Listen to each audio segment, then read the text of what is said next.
Idol, nature-made rice, so eat rice? Oo, eat rice. Ako, I eat 5 cups of rice a day. Bukod pa yun sa pasta, tsaka sa instant noodles na paborito ni wifey na parang ginagawa niya Korean. Ako yun kasi magalaw akong tao, mahilig ako mag-workout. As in, ibang klaseng workout ko. Ngayon, nauso na ngayon yung sugar diet. Ano yan eh? Dati naman, the rice diet. Ano yan? Para sa mga mahilig sa high carb diet. Kumbaga sa 2,000 calories, 70% sa carbs. Ang carbs, ang pinagkaiba lang niya, lahat sila, ang end product ay sugar. Pero depende yan, pag may fiber, mas matagal ma-digest, mas matagal maging sugar, kaya mas long-lasting yung energy, walang insulin spike. Yung insulin spike, pag tumaas ang insulin, dun lang ang storage hormone, lahat ng sobra, lalagay sa fat cells, pag fat, diretsong fat.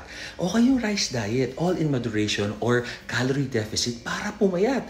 Napakahalaga na rice for energy. Tapos konting-kaunting fat for hormones, cholesterol, and protein to build and repair muscle. Tama kayo.